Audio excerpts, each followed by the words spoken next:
Hi, welcome to Slay the Spider. I'm Jim B, and I'm the creator and host of Slay the Spider.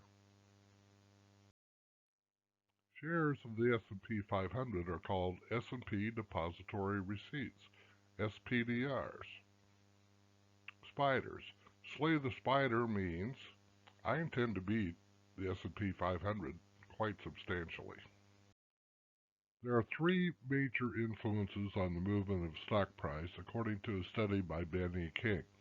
80% of your investment success will be due to the movement of the sector and the market.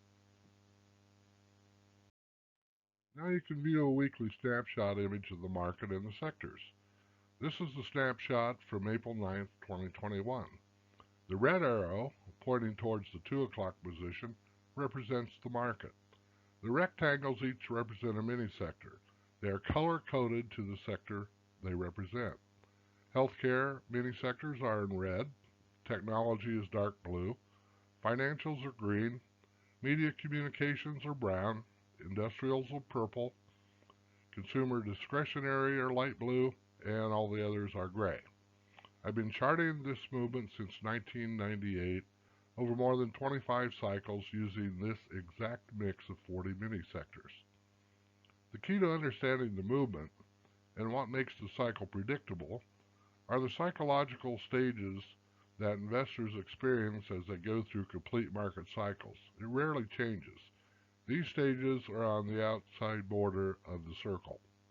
The placement of the sectors and the market are completely data-driven.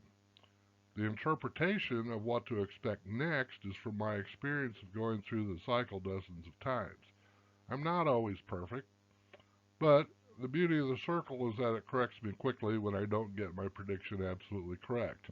I've learned it's okay to be wrong now and then, but absolutely abysmal to stay wrong when the data says otherwise. The movement in the sectors this week was quite remarkable. First, in the health sector, drugs declined, biogenetics declined, and healthcare declined.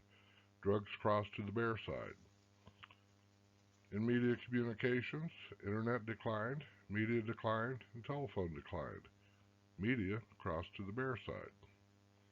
In technology, software declined, semiconductors declined, computers declined, and electronics declined.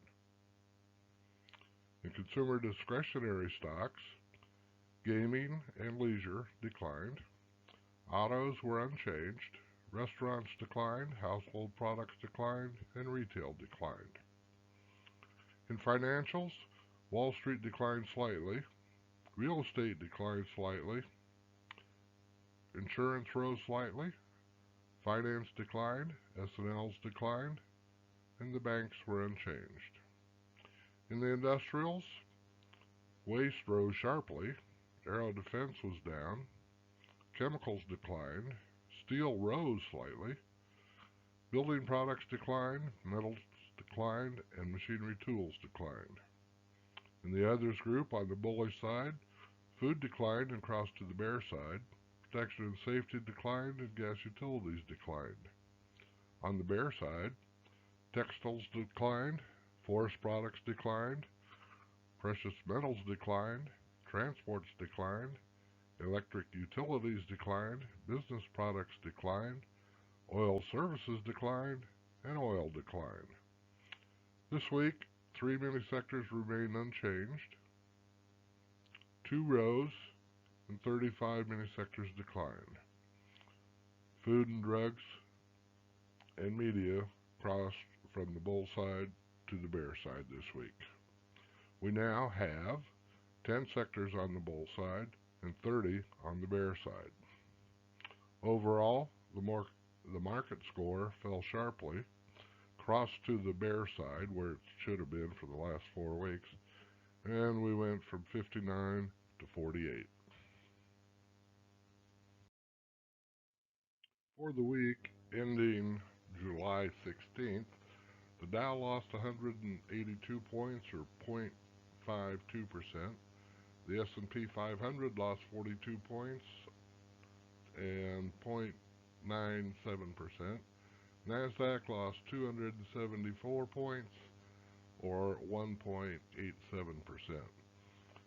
This week, 273 stocks moved from buy signals to sell signals. And overall, the market score last week was 59, this week it's 48. And for the first time since the pandemic crash recovery, there's more stocks on sell signals than on buy signals. I'll be the first person to admit that the Slay the Spider video is fairly boring most of the time. But it's worth watching each week because between 2 and 4 times a year, it's ultra important to your financial health and well being. The consolidation of the sectors over the past 2 weeks, and especially this past week, clearly shows something big is about to happen in the markets, or at least I can see it clearly. The 4 o'clock loop is clearly forming up. Investors are actually taking actions to protect themselves, and it shows on my visual chart this week. The 4 o'clock loop is the second most damaging stage of the 16 stages I've detailed in my April 16th video.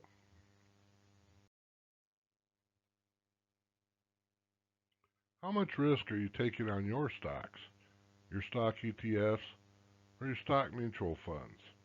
If the market drops 27% in 6 days like it did in March of 2000, or 31% like it in September of 2008 in 16 days, how much time will you lose just to get back even? A year? 2 years?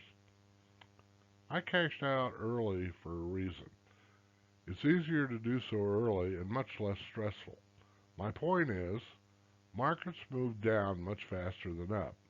Now, I have 2 to 3% at risk in my portfolio using options to protect myself. That's the maximum amount I can lose no matter what happens. I've missed out on some of the gains going out early. My options will make that up and more. I won't have to wait a year or two to be where I am right now. I'll be far ahead of the S&P 500 performance. It's how I intend to slay the spider. Paid subscriptions are now available. $15 a month on a month-to-month basis. $12 a month on an annual subscription, $144. And there's a 90-day free trial. Thanks for watching my Slay the Spider video this week. For those of you who are new, so far this year we've gone through about 8 of the events on the Slay the Spider Circle, and I called all 8 of them correctly. And for those of you who watched everything since January, you're welcome. See you next week. Thanks.